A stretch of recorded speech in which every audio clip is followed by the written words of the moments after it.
When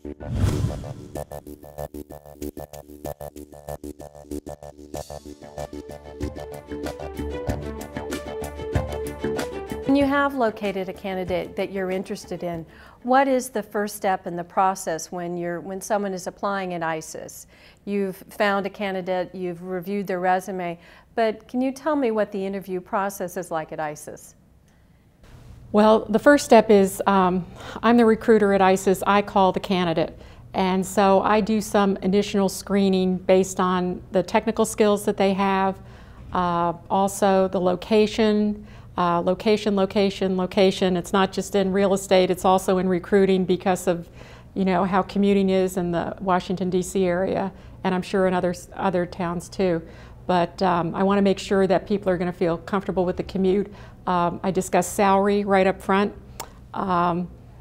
because a number of the task orders that we get have fixed price, and so it's to everybody's benefit to know whether the candidate is going to fit into those salary ranges.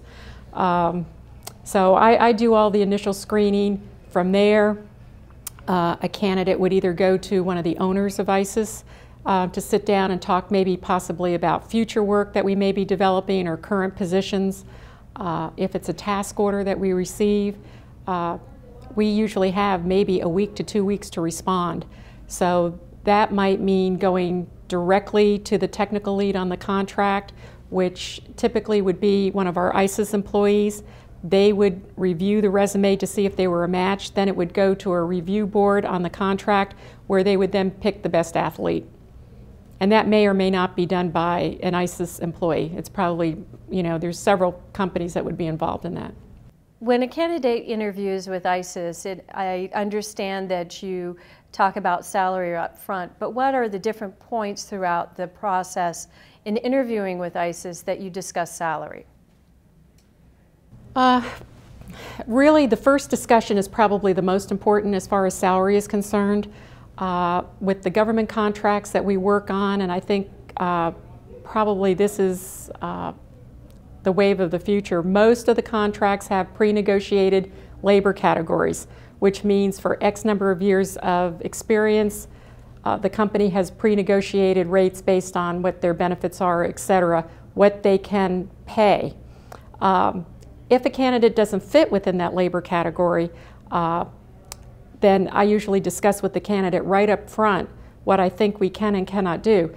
Sometimes it makes a difference whether a candidate is going to take medical benefits through us, and that gives me a little bit more leeway as to whether I can submit someone in a particular labor category. But it's really important for candidates to really think through what their salary requirements are going to be. And I know that through some training classes they hear that they're not supposed to discuss salary until the end of the negotiations. I think those days are gone. I think you really have to know what you're looking for, what your expectations are right up front, and be able to have those discussions with a recruiter.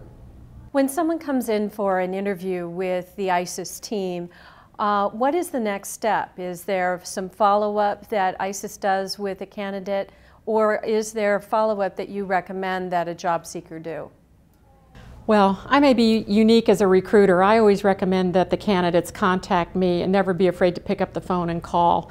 I always like to get feedback of how the interview went. Did they feel comfortable with the job description and the location? Sometimes the requisitions change a little bit over time, or the prime may decide that the actual work may be a little bit different than what was originally put out in the requisition. So I always like to get that feedback from a candidate as to how well they felt the interview went. Did they feel comfortable with the environment? Just any kind of feedback at all that they can give me. And again, I always try to have open dialogue with my candidates. I always tell them, don't be afraid as they're going through the hiring process, even with other companies. If they have any questions, never to hesitate to give me a call or to send me an email so that I can respond back to them. I never want to miss a good candidate, because if for some reason they haven't heard back from me, possibly I haven't heard back from the prime or the government as to whether a candidate's a match, I don't want them to think that, they weren't a good match for that particular job. So I would rather, hear from a candidate that says, I have some other offers on the table. I I'm getting ready to make a decision, what's the status of this particular job I interviewed for, because I'll do my best then to find out what's going on. Sometimes I can find that out, sometimes not, but at least I always want the candidate to have all the information on the table so that they can make the best decision possible. Do you have any recommendations for a candidate who is interviewed with ICES but then is not selected for a position? Should they continue following up with you, and what would be the recommended follow-up procedures? Right.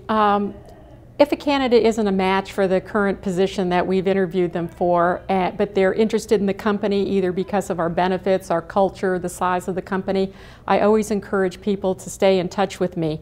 The candidate needs to understand that recruiters are working with hundreds and hundreds of people on a regular basis, so they should never be afraid, again, to pick up the phone, call me or call whatever recruiter they happen to be working with to discuss other opportunities.